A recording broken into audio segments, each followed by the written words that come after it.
Hi Scorpio! Welcome po sa ating channel at ito ay inyong daily Gabay Tarot reading for December 21, 2024.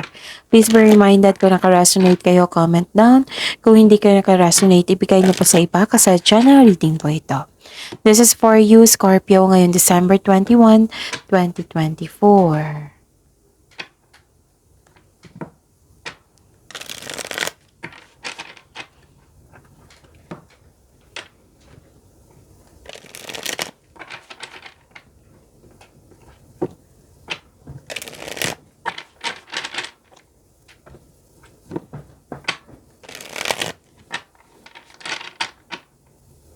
Para po ito sa inyo Scorpio ngayon December 21, 2024. Okay, maraming salamat po sa inyong patuloy na suporta at maraming salamat din po sa mga hindi nag-skip ng ads. Gamitin ang reading na ito bilang gabay lamang sa mga hindi pa nag-subscribe. Subscribe na po kayo at click bell notification para malaman nyo na may bago tayong video. Para sa mga gusto magpa-reading pa, may lumabas dyan sa screen nyo ngayon. Panoorin nyo po at sundin ang instruction. Calling the attention sa mga suki ko dito na Scorpio, open na po inyong monthly Gabay Tarot reading for December 2024. May 6 months from now reading tayo at love life reading po. So message me Scorpio for schedule. Maraming salamat po. Spirit Guide, mga ganap po para kay Scorpio ngayon December 21, 2024. I need 3 cards po.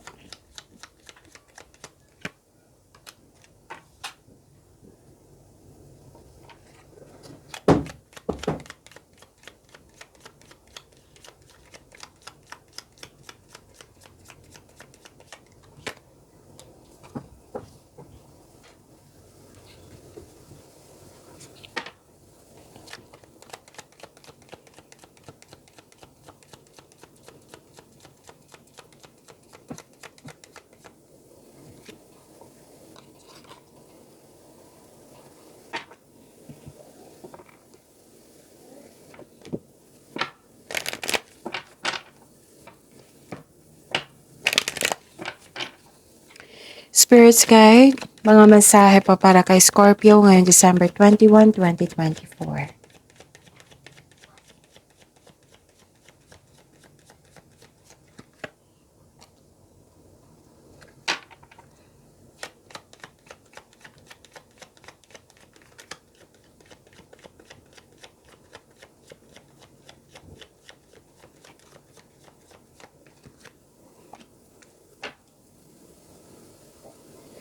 Okay, Scorpio.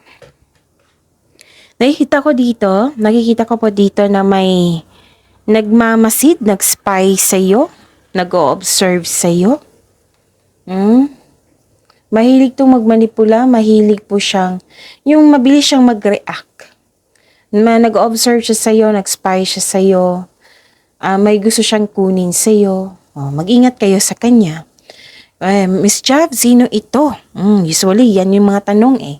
So, itanong niyo po sa inyong intuition. Okay? May sinabi naman dito yung pag-uugali niya. At least may clue kayo. Okay. Mayroon akong nakita ditong power, authority, and protection. Okay? Nakikita ko dito na nag-uusap kayo na tungkol sa inyong sa inyong business. May nakita ko dito nag-uusap regarding sa big business, sa career, sa finances. Pwede daw humingi ka ng or may nagbigay ng, or kausap mo, okay? Kausap mo yung mother figure, pwede ding boss, amo, or mentor mo, ganon. Tapos, pwedeng naisip nyo ito kasi lumabas din ito the other day.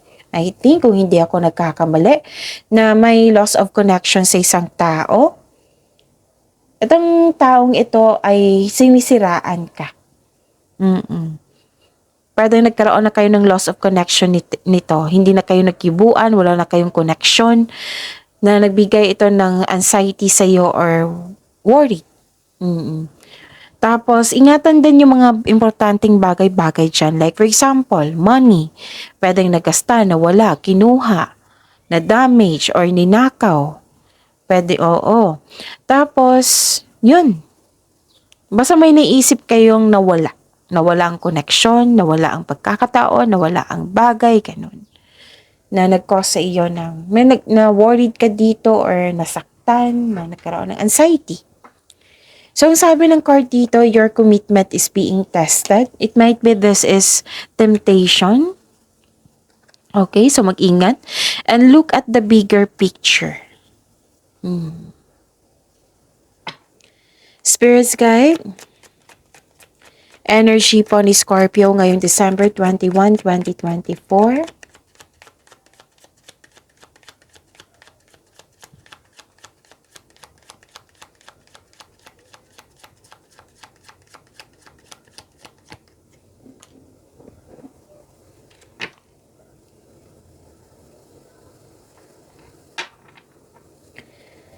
And the clarification at this card po.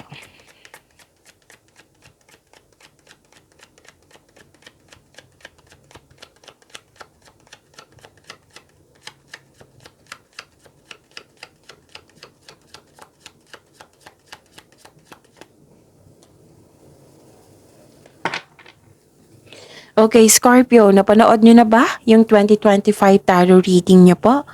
Oo, na-upload na yun. Ready to view na po iyon. December 16 pa. December 16, 2024. And sa December 17, may in-upload tayo na weekly Gabay Tarot reading nyo nakafocus sa career and money. So, dalawang video na po iyon. 2025 Tarot reading at saka yung weekly Gabay Tarot reading nyo na nakafocus sa inyo career and money. So, hanapin nyo po sa channel natin. Panoorin nyo po kung gusto nyo po. Kung may narinig kayo or makikita kayong repeating message, meaning to say pinupush ng cards nyo kasi ang ilan sa inyo hindi pa binigyan ng atensyon, na kung maaari din po bigyan nyo po ng solusyon at aksyon. Remember, Scorpio, at the end of the day, alam mo na ikaw lang taong may kakayahan at responsable na gumawa ng sarili mong katotohanan at kinabukasan. So, ano yung energy mo, Scorpio? Okay? Nakikita ko dito na nagkaroon po ng expansion and growth. Makikita mo na ang mga bunga na iyong pagsisikap, ngunit maging mapagmasid. Kung may plano ka na, this is the time na gawin mo na ngayon. Ginagawa mo na ng aksyon yung matagal mo ng plano for your growth. May posibilidad na maglakbay kayo or ituloy mo na yung matagal mo ng plano para mag-abroad, para doon na magtrabaho. Pwede din nasa abroad na kayo, na uuwi kayo, or babalik kayo. Para mag-abroad ulit. Okay? Pwede din may magaganap na collaboration. Okay? Yun. Ano pa? Nakikita ko dito na nagkaroon po ng lumabas sa oracle card nyo na nalungkot kayo. It might be may magkaroon ng struggle or challenges. Yung sabi ko sa inyo kanina na sa oracle card nyo, na lumabas sa tarot card nyo, na may nawala na isang bagay or isang tao, nagkaroon ng loss of connection, or may naalala ka na nag-cause ng trauma sa'yo. So, sabi ng card dito, this is only temporary, Scorpio. Lilipas din po ito. I-acknowledge mo lang yung pakiramdam mong sadness or disappointment para ma-express mo ito na at ma-release. Kung kailangan iiyak, iiyak nyo po. Okay? The grieving process takes time but it will not last forever. There is always a way out. Crying is a very healthy thing to do. It relieves stress, ease pain, and cleanses our soul. Okay? Don't worry, after nitong oras, may parating po na new direction.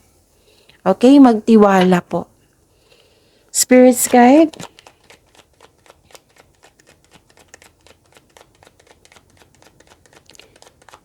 Career and money po ni Scorpio ngayong December 21, 2024.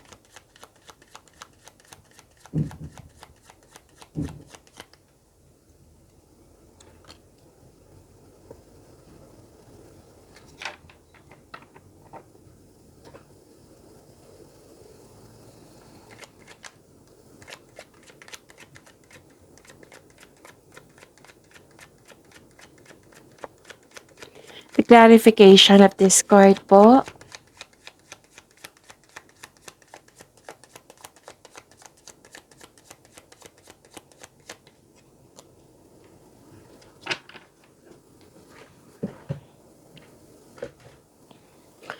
Okay. Sa career and money niyo po. Nakikita ko dito you're building stability, conserving resources din. Posibleng may regalo, alok, or pamanang parating. Binavalue mo ang pera at hindi ka madamot at the same time. Financial stability, yung pagiging pagkakaroon ng disiplina sa inyong pera, sa like pagtitipid, pag-iipon, pag-iingat sa inyong ipon. This will lead you to have a financial abundance and personal growth. Yayaman ka nito. So, bigyan ng panahon ng sarili, kumbaga pamper yourself, deserve mo ito. Lumabas dito, 2 card na po nagsabi dito, ilan sa inyo nagtatrabaho sa abroad or nag-decide na magtrabaho sa abroad. Conservative ka sa money at investment mo, gusto mo magkaroon ng financial security, kaya mas focus ka ngayon sa trabaho. You're saving money for your future specific goal, kaya sobrang ingat ka sa kaperahan mo. So this card serves as a reminder na be generous since giving to others brings more prosperity into your own life. Okay? So nakita ko rin dito na nagkaroon po ng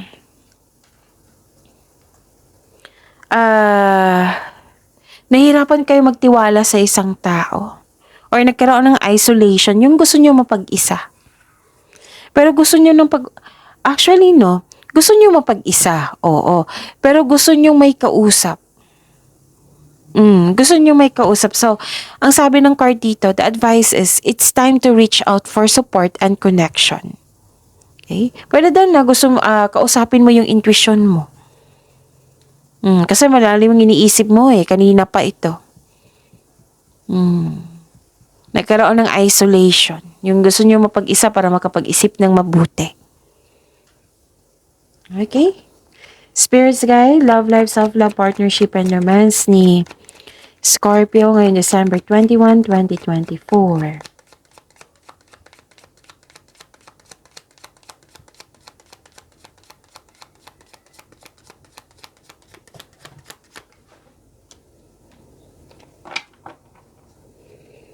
And the clarification of this card po.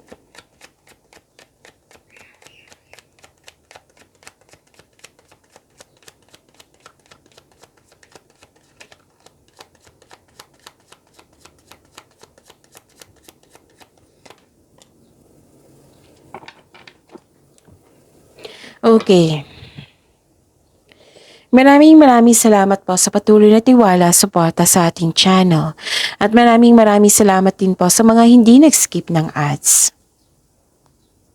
May concern kayo dito sa very controlling na tao or judger. Mag-ingat sa taong walang magandang intention sa iyo, which is lumabas dito sa oracle card nyo at dito rin sa tarot card nyo. Dictator, inhumane, controlling, cold, ruthless, judger, hindi totoo sa iyo. So mag-ingat kayo sa kanya. Okay? Ano pa? Nakikita ko rin dito na nagkaroon ng, okay. May 2 card na po nagsabi dito na mag-ingat kayo sa taong hindi totoo sa iyo.